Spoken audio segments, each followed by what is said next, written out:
ለዓለም ሁሉ ታላቅ የደስታ ቀን እንኳን አደረሳችሁ።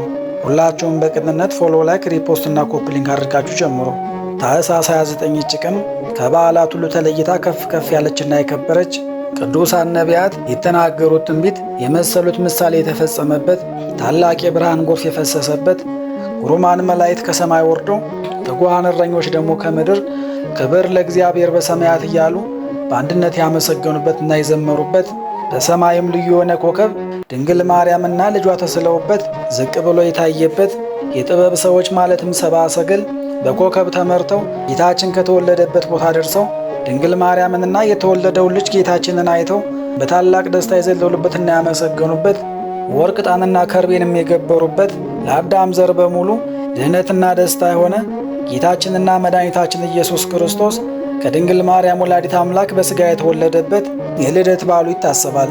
አምላክን በድንግልና ለመጸነስና ለመውለድ በቅታ የተገኘች ከፍጥረት ሁሉ እጅግ የከበረችና ከፍ ያለች ቅድስት ድንግል በክሌ ማርያም ወላዲት አምላክ እመብርሃን ታኦዶኮስ እመቤታችን ድንግል ማርያም ለዓለም ሁሉ ቤዛ መድኃኒት የሆነ ጌታችንን ስለወለደችልን እርሷንም በዚች ቀን እናመሰግናታለን፣ እናከብራታለን፣ ከፍም እናደርጋታለን።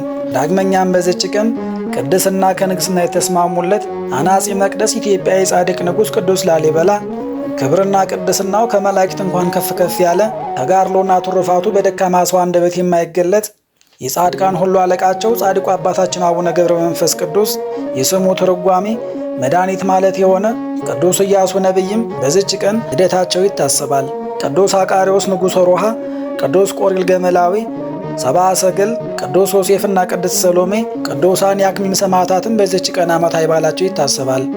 ቅዱስ ጴጥሮስ ተፍጻሜተ ሰማዕት፣ ቅዱስ ማርቆስ ዘቶርማቅ፣ ቅድስት ፍቅርተ ክርስቶስ ኢትዮጵያዊት፣ ቅዱስ ዘርዓ ክርስቶስና እናታችን ቅድስት አርሴማ ድንግል ደግሞ ወርኃዊ በዓላቸው ይታሰባል። ለእግዚአብሔር ክብር ምስጋና ይሁን።